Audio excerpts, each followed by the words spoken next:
കുട്ടികൾക്ക് ഫോൺ കൊടുക്കരുത് എന്ന് പറയുന്നത് നമ്മൾ കേട്ടിട്ടുണ്ട്. പക്ഷെ കൊടുത്തു കഴിഞ്ഞാലുള്ള ബുദ്ധിമുട്ടുകളെ പറ്റിയിട്ട് പലർക്കും അറിയില്ല.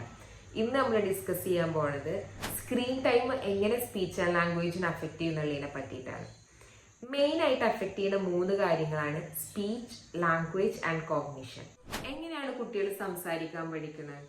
വീട്ടിലുള്ള മുതിർന്ന ആൾക്കാരുടെ body language, lip movements, emotions, അവർ സംസാരിക്കുന്നതിനുള്ള ഷോർട്ട് വേർഡ്സ് ഒക്കെ കളക്ട് ചെയ്ത് അവരുടെ ബ്രെയിനിൽ മെല്ലെ പ്രോസസ്സ് ചെയ്തിട്ടാണ് അവർ സംസാരിക്കാൻ പഠിക്കുക.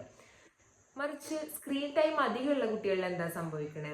അവിടെ ഒരു ഫേസ് ടു ഫേസ് ഇന്ററാക്ഷൻ നടക്കണില്ല. അവർ കേൾക്കണ ഫാസ്റ്റ് ആയിട്ടുള്ള സംസാരം, അതേപോലെ ബ്രൈറ്റ് കളേഴ്സ്, ഇതൊക്കെ അവരുടെ ബ്രെയിനിന് പ്രോസസ്സ് ചെയ്തെടുക്കാൻ കുറച്ച് ബുദ്ധിമുട്ടാണ്.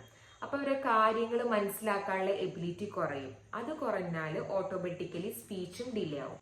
ഇത് കൂടാണ്ട് അറ്റൻഷൻ സ്പാൻ കുറവായിരിക്കും. അതായത് നമ്മളൊരു കാര്യം സംസാരിക്കുമ്പോഴോ അല്ലെങ്കിൽ നമ്മളൊരു ടോയ്സ് കൊടുത്താൽ അവർക്കത് സമാധാനത്തോടെ തന്നെ ഇരുന്ന് കേൾക്കാനോ കാര്യങ്ങൾ ചെയ്യാനോ കഴിയില്ല.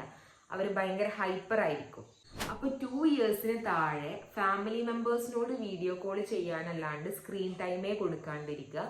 അതിന് മുകളിലുള്ള ആൾക്കാർക്കാണെങ്കിൽ എഡ്യൂക്കേഷണൽ പേർപ്പസിന് വേണ്ടിയിട്ട് ഏജ് അപ്രോപ്രിയേറ്റ് കോണ്ടന്റ്സ് മാത്രം കാണിച്ചു കൊടുക്കുക.